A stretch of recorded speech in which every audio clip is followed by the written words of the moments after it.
What's up, Giants fans, Hub watchers, YouTube subscribers, Twitter and Instagram followers? It's your boy Noname back at it again with another, this time kind of NFL NFC East type of video. And this, of course, was voted on you guys by my viewers, by the fans. I put up a poll on the channel about what video do you guys want to see next. And at the time of recording this vid, it was like, I think it was like 68 or 70% of y'all voted for an NFC East prediction video. So here it is. And I will say, I had a lot of fun making this video. I went into it and I was like, all right, I'm not sure how I'm gonna approach this. I did a bunch of research and I ended up doing a lot more than I thought I would. I started writing down a script for the vid and it turned out to be like 3 pages long. It's probably one of my longer strips. I'm probably not the longest, but definitely up there for any vid that I've ever made. I mean, I wrote a whole page on the Cowboys alone, which I'm not proud of because as you guys know, I hate the Dallas Cowboys. But it was necessary for the video, so I had to go ahead and do it. And the way I kind of did this vid is I'm not predicting their records for each of these teams. That is a lot more and would take a lot more time for me to actually do that. It's a lot more work, a lot more research, and honestly a lot more complicated, and it's not really necessary because what I'm doing is I'm predicting what place they're gonna be at this year in the NFC East. Are they gonna be in the first place, second, third, or fourth? Of course, with the 4 teams. And I kind of give like a win range, and predicting the schedule is a different type. If you guys want to see that, a different type of vid, I'll make one of those. Let me know. But without any further ado, let me get into it. And of course, if you're tuning in, if you don't know my channel, I am a Giants fan. I tried my best to not let that show in this vid when I did it and everything, to not let my biases show. And of course, if you want a bigger breakdown on the Giants, just go anywhere on my channel. I have a vid on any and every move that they've made. So let's get into it. In 4th place in the NFC East for this 2020 season, the team I have in the 4th place is the Washington Redskins. And we'll start off with their key departures being Trent Williams, who was traded to the 49ers for a 2020 5th and a 2021 3rd. They then also released Jordan Reed, I think, back in February. And as of right now, this could change, but as of right now, they have free agents on their team: Donald Penn, Dominique Rodgers-Cromartie, Chris Odom, and they haven't been re-signed as of yet, so it looks like the Redskins are planning to just let them go. But their key additions through the draft have been Chase Young, obviously, and Antonio Gandy-Golden. They also got Kendall Fuller, Cody Latimer, and Ronald Darby, the defensive back from the Eagles. So while the Redskins didn't exactly lose that many players, they also didn't exactly add any impactful ones either, with the draft being the exception in Chase Young and Gandy-Golden. Now, of course, I think Chase Young is going to come in and slide right in. I've said it before, as a Giants fan, I really wanted Chase Young. I thought without a doubt he was the best player in the NFL draft this year, and he's going to have an immediate impact on that defensive line, whether it's going to be getting sacks, stuffing the run, doing both. But Chase Young is going to be the most impactful player the Redskins have gotten this offseason. And Gandy-Golden, I listed him there because he's somebody with amazing potential that I think is going to be a nice, co-matchup to Scary Terry McLaurin. Both of these guys on the outside, I think is going to be a nice duo to have in the wide receiving group. And their defensive line is now one of the best in the league. It's, in my opinion, it's almost up there with the 49ers line. But that's about it. Everywhere else on the team still needs improvement. It's still a very similar team to what they had last year. I don't want to say it's the same team because they did lose a couple of people, and with the big one being Trent Williams, but it's very much the same team as it was last year. And we don't know how the new coaching staff situation is going to play out. It works out. If it works out for them, it works out for them. If it doesn't, it doesn't. But the biggest thing here is would be quarterback play and Dwayne Haskins, right? I'm not a believer in Dwayne Haskins. I don't think the guy, I don't think I like his character issues that I've seen popping up several times. He's had character issues since the draft last year. I don't like what I've seen on the field. But I will say, I do recognize that he improved towards the end of last year, and I also do very much recognize that Dwayne has yet to have a coach that actually wants to coach him. The coaching staff of the Redskins last year did not want Dwayne Haskins. They wanted another quarterback. They wanted Daniel Jones. Apparently, that's what the reports of Dre Gruden is saying. But they didn't actually want to teach this guy, take him in and let him develop as a QB. And without a doubt, that hurt how he performed last year. So I do recognize that. And for Dwayne Haskins' sake, I hope that Ron Rivera actually wants to coach him, and I hope that works out, but I don't expect it to, because of course Rivera is a defensive-minded head coach, and we'll have to see how their quarterback room works out. And I don't want anybody bringing up Cam Newton, and they, with connecting Newton to Rivera. Sure, Rivera had an impact on Cam's career, but Cam came in as the #1 pick and the best player in his draft class, and he was way more prepared and a lot better than Dwayne Haskins was at this point in their careers. In fact, Cam right now is still better than Haskins. So that's kind of an unfair comparison to say, oh, Rivera could turn this guy into a Cam type player, because Cam was just leagues ahead of anybody else, really. But ultimately, this is a team that still has a long way to go, and I see them in a 4-win range, which means I could see them winning anywhere from 3 to 5 games, 4 being it right there smack dab in the middle. I'll see if they prove me wrong or not, but this is a team that I have in the 4th place at the NFC East. Coming in the 3rd place is my New York Giants. Once again, before I get into it, if there's any deeper breakdowns you want to see, just go anywhere else on the channel. But my Giants, man, and let's get into the key departures. Of course, we got Eli Manning, who retired, Mike Remmers, who we let go in free agency, Alec Ogletree, who we also released. I wouldn't count Janoris Jenkins, but I'll throw him in there because he was our #1 corner, but he was released during the season, not in the offseason. And to be honest with you, that's really the key departures for the Giants. They obviously had more players, but in terms of impact, those are the guys we're talking about. And their key additions, their draft, oh my God, the Giants had a great draft this year. I absolutely love it. I loved it when it happened, and the more and more I think about it, I love it even more. They got key additions of Andrew Thomas, Xavier McKinney, Matt Pert, and Darnay Holmes. Their first 4 picks straight home runs. Some people are not sold on the Darnay Holmes pick yet. All I'm going to say is look into the guy's scouting report, look into his film, look into what people have to say, and you'll fall in love with him too. But this team improved a lot through the draft alone. And then in free agency, they signed Cam Fleming, a nice swing tackle who, when he started for both the Cowboys and the Patriots, he performed pretty well. They got James Bradbury, a new #1 corner, super underrated guy. Blake Martinez, we'll see how that works out. Kyler Fackrell to kind of replace Marcus Golden, but then we also have that weird tender on Golden, so that's another situation that has yet to play out. And Dion Lewis as a great backup running back, an immediate upgrade at the backup running back position from Wayne Gallman, in my opinion. Like I said, they did a lot to improve in the draft, and what they improved on heavily was the offensive line. They got their immediate new left tackle in Andrew Thomas, in my opinion, and I think Andrew Thomas should slide right in at left tackle. I think it would be a mistake to put him over at right tackle if he's going to start at left anyway. Just put him in there, let him get his, rapport up with Will Hernandez early on rather than delay it. Shift Solder over to the right side. Yes, he's older and he's played only left his entire career, but the guy's probably only going to be on here for another year or so, so just slide him over to the right side.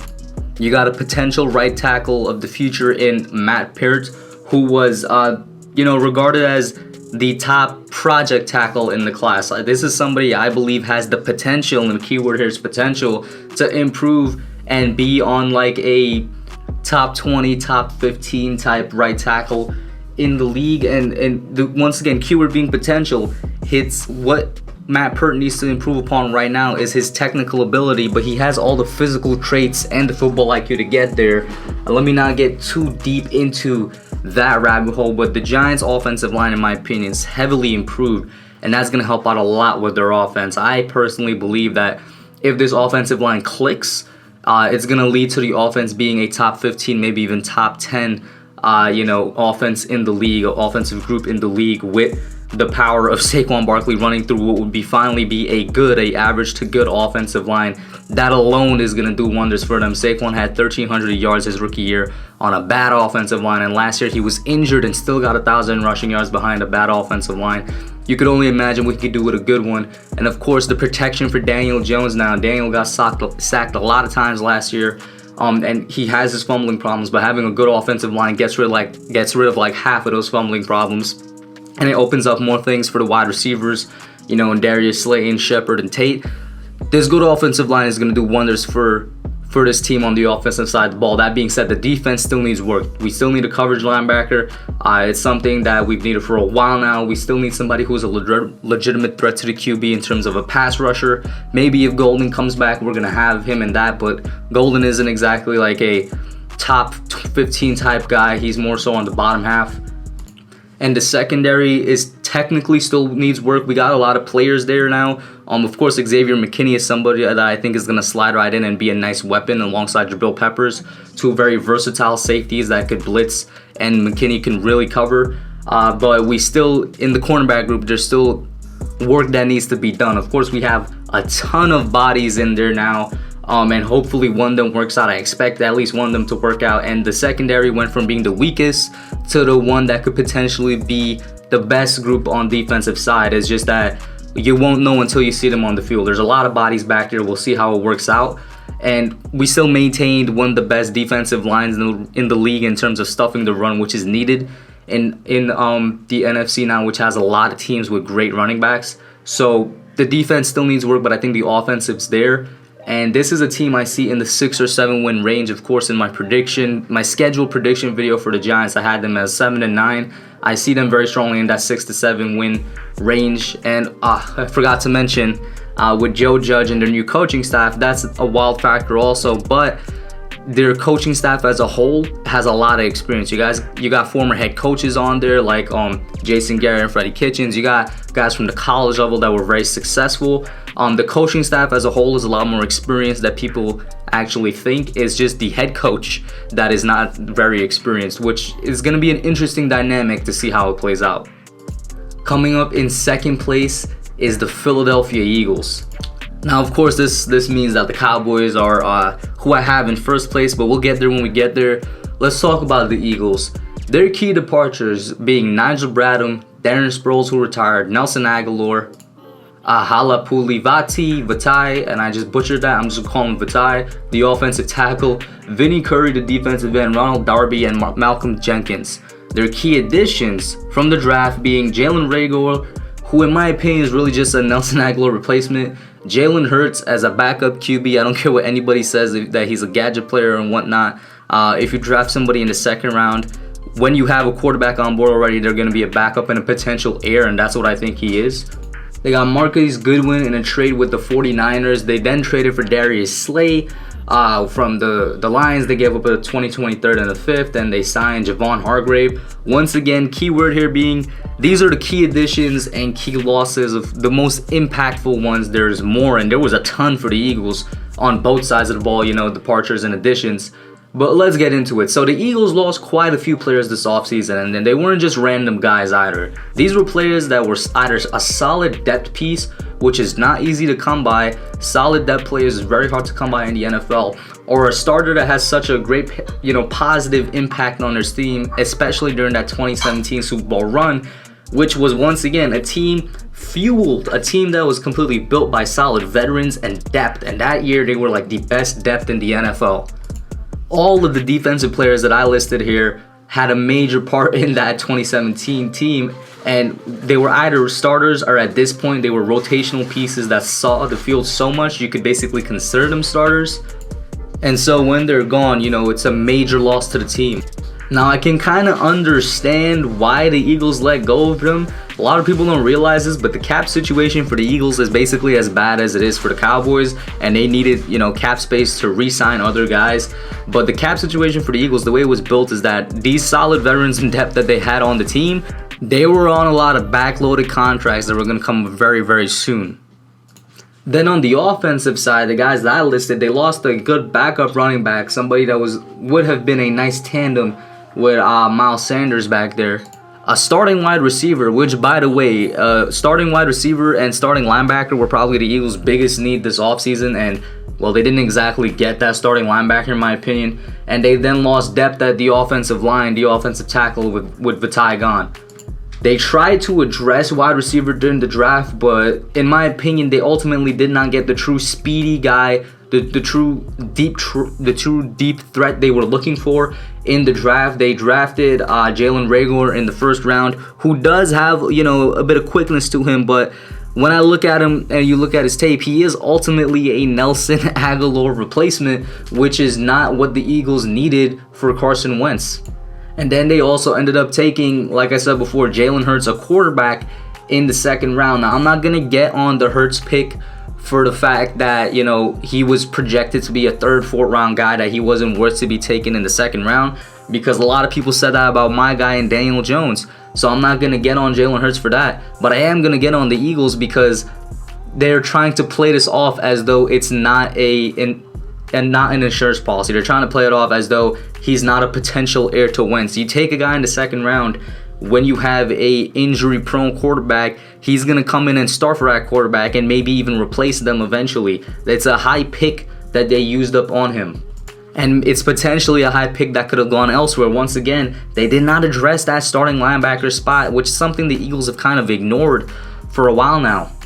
And then when they traded for Marquise Goodwin, he's a good third or fourth option, but once again, doesn't exactly match what they need. That being said, I do think that the wide receiving core is better this year than what they had last year. So Wentz, you know, he should be able to use that to his advantage, but it's not what they needed.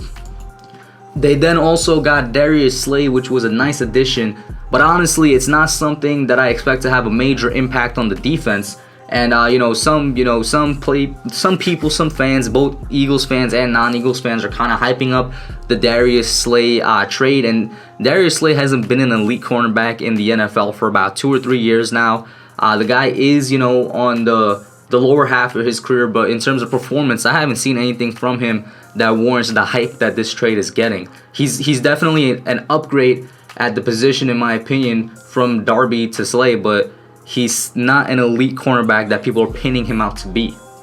So when you take all that together, the team is still similar to what they were last year. They improved the wide receiving core, but then they lost so much depth on the defense that I can't see them winning the division again, especially when you factor in the injury proneness of Carson Wentz and the fact that I expect him to go down sometime during this year again. I see them as a 9-win team, potentially, that 8-9 win team range. But I don't think that's going to win the division because of, obviously I had the Cowboys winning the division. We'll get into why they win it. But the main factors here for the Eagles is that the loss of depth and how their quarterback might play during the season.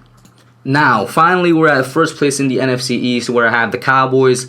Their key departures were Byron Jones, Malik Collins, Jeff Heath, Travis Frederick, who retired, Robert Quinn, and Randall Cobb. Their key additions through the draft, they had CeeDee Lamb, Trevon Diggs, Neville Gallimore, Tyler Biadasz, and I put Bradley and Nye as a potential guy there. And then in free agency, they had Gerald McCoy, HaHa Clinton Dix, Andy Dalton, and Aldon Smith. So the Cowboys, like the Eagles, they lost a lot of players, especially at the beginning of free agency, and people were kind of freaking out. Cowboys fans were kind of wondering what was happening, because these were both starting players on the team that had a major impact on the way that the team performed last year. You got Byron Jones, who at safety and cornerback was a major weapon for the Cowboys defense that put fear into some of the opposing QBs. You can't sleep on Robert Quinn and what he did last year. He had a monster 11.5 sack season alongside DeMarcus Lawrence, and Randall Cobb, who had his best season in his career with 823 receiving yards. So without a doubt, these are guys that had a major impact. Then you look at the biggest hit, which was to the stellar Dallas offensive line, and one of the best NFL centers, in the entire league, with Travis Frederick, who retired a bit early, and that was a shock to everybody.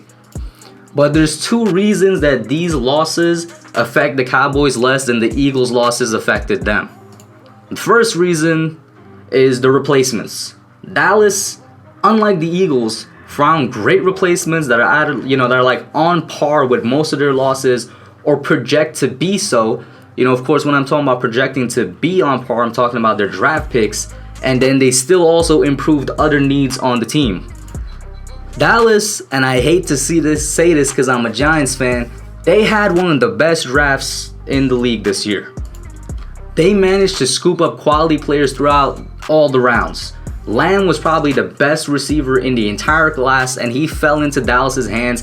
Everybody thought Lamb was gonna go like maybe 11 to the Jets or 12 to the Raiders, and then he somehow slid to Dallas. I think Dallas was at 15 or 16.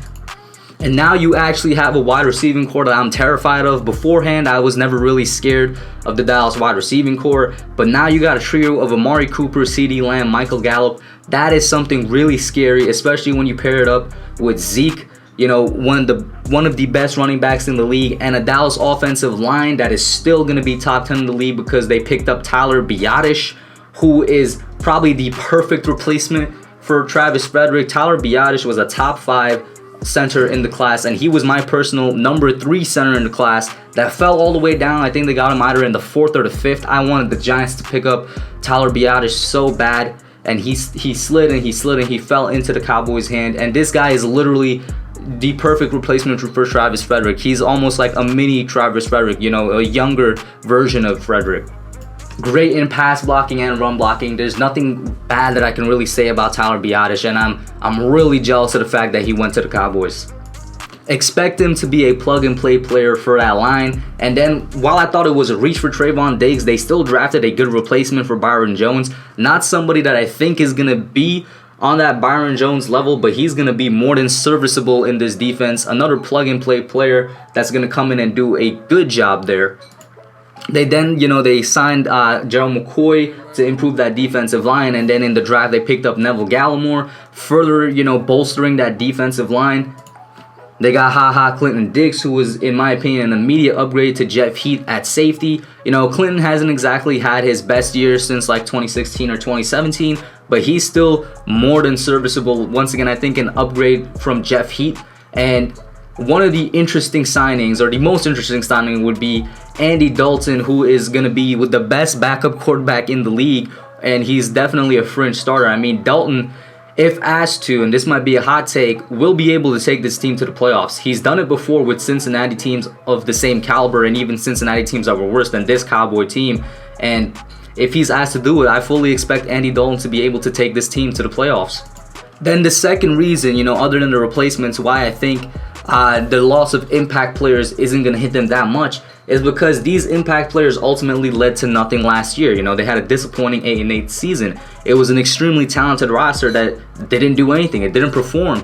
And Dallas is probably getting rid of the guys that they view as expendable, getting rid of guys that they view, you know, probably don't have as much as an impact on the team as their stats would say. And they're replacing them with younger and cheaper talent, which is always a good way to go.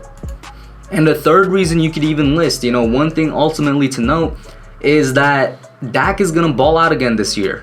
Last year, with a lesser group, with a group of less talent, in my opinion, in his weapons room, he had a quiet, and a really quiet, 4,902 yards, 30 touchdowns, and 11 interceptions. That's monster numbers. And I'm not a Dak Prescott fan. I've said that multiple times. I don't think he's worth the contract he's demanding. You know, I don't think the guy is a top 10 QB. But these are numbers that you can't argue with. Can you imagine what he does with CeeDee Lamb now thrown into the mix? With a legit potential number 2 threat in CeeDee Lamb alongside Amari Cooper, who's going to take away attention from Cooper. CeeDee Lamb might even be the number 1 in a couple of years. And not only that, if he still doesn't get his new contract, he's going to ball out again to prove to them that he's worth what he's demanding. See, last year he posted the necessary stats for what he's demanding, but he missed the playoff berth. And that's always been the argument against Dak, is that he can't get it done. He can't get the team to the playoffs. This year, he knows that he has to post those numbers again and get them to the playoffs. He's going to be more motivated than ever to get that contract from Jerry. So this is a team ultimately that I see in the 9 or 10 win range, and that's not much of a difference from the Eagles, who I had as like an 8 or 9 win team. But I do think they're better. You know, ultimately, I think the talent on the Dallas Cowboys is better. I think Mike McCarthy is going to be able to maybe squeeze out a little more out of this offense, and this is an improved offense. But this is a team in the 10 win range, and that I see winning the NFC East this coming 2020 NFL season. Dallas Cowboys are going to win the NFC East. So let me know what you guys think. This was my NFC East prediction video. Let's call it like version 1, because it's June and the season doesn't start until September. So a lot of things could happen in between. Maybe I'll have another one of these out in like August or before the season starts or something like that. Let me know what you guys think. What do you think about it? Where do you think these teams land? Do you think the Giants probably break out and surprise everybody, get a second place or maybe even first place in the NFC East? Honestly, I wouldn't be surprised if we break out and get second. But let me know what you all think. Like, share, subscribe, put your comments down below. I'm out. Thanks for watching. Don't forget to like, comment, subscribe, and share. I'll catch y'all in the next one.